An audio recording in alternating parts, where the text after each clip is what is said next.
Good morning, everyone. I am Joseph Abby II from BZ Science 3A. Today, I will be discuss my assigned topic, which is the principle of high quality assessment number 3, or the PHQA number 3, activity number 5.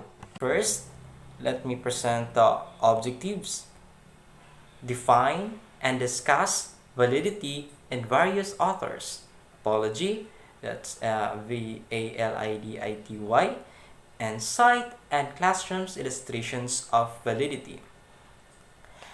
Now, let's define what is validity according to de Guzman et al. 2015. Validity is a term derived from the Latin word validus, meaning strong.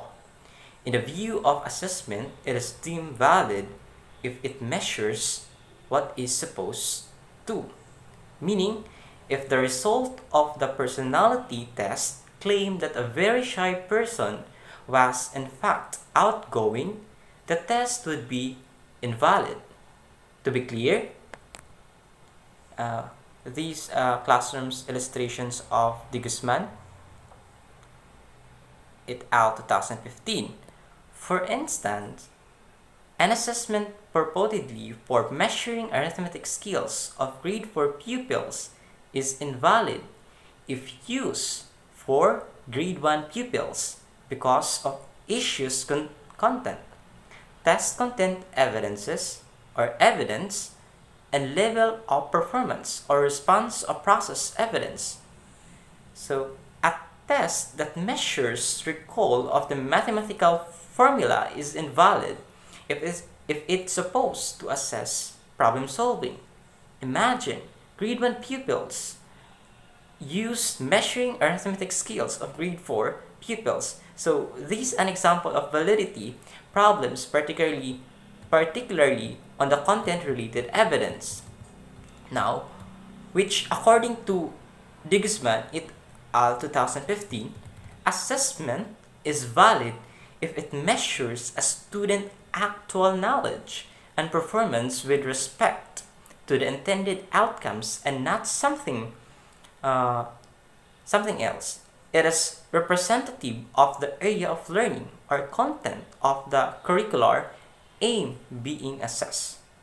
So that's according to de Guzman et al. Now, let's move on to the definitions by Calmarin 2007.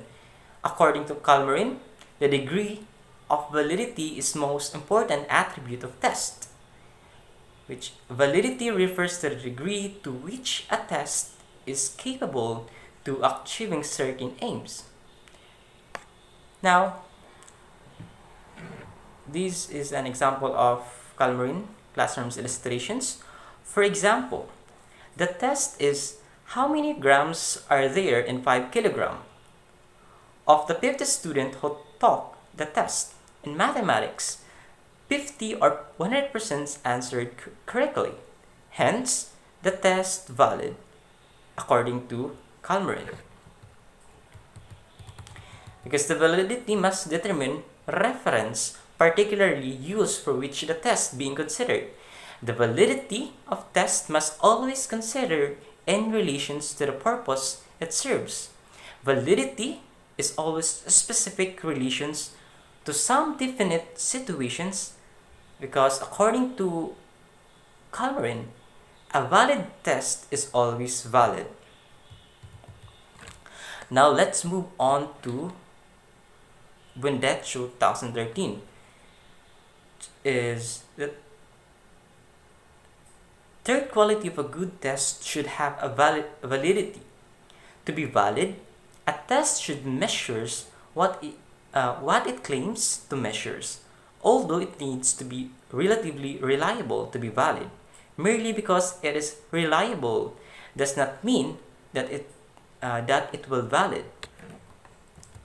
So, according to him, in classroom illustrations of Vendetto, for example,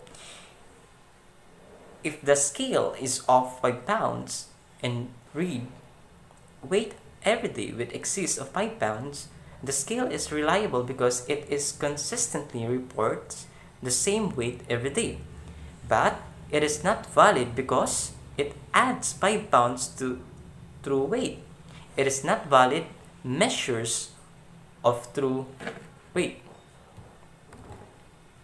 Because for tests to be reliable, it must valid. A test is valid if it measures what is purports to measures. That's according to Validity 2013. Moving on to the definitions of Navarro, according to him, validations is the process of Moving on to Navarro 2012. Validations is the process of collecting and analyzing evidence to support the meaningfulness and usefulness of the test. Validity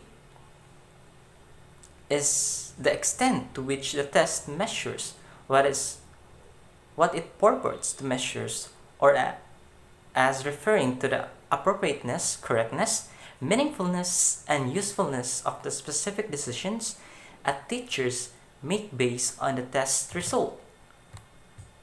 So these two definitions of validity differ in the sense that the first definitions refers to the test itself, while the second definitions refers to the decision made by teachers based on the test. A test is valid when it is aligned with learning outcome according to Navarro 2012. Now, to be clear, this is an example of classroom illustrations of Navarro 2012, where there were 20 students getting high test score and subsequently rated excellence in terms of their final grade. The 25 students got average score and subsequently rated good in their finals. And finally, 14 students obtained low test score and were later graded and needing improvement. Now, this evidence for this particular test tends to indicate that the student getting high score on it would be graded excellent, and the average score on it would be rated good later, and student getting low score in the test would be graded as needing improvement later. So this is an example of validity problems, particularly in content-related evidences, and also according to Navarro, which construct-related evidences of validity refers to the natures of psychological construct or characteristics being measured by a test. So these are some example of the definitions and the classroom illustrations cited by these authors by De Guzman, Calmorin, Vendecio, and Navarro.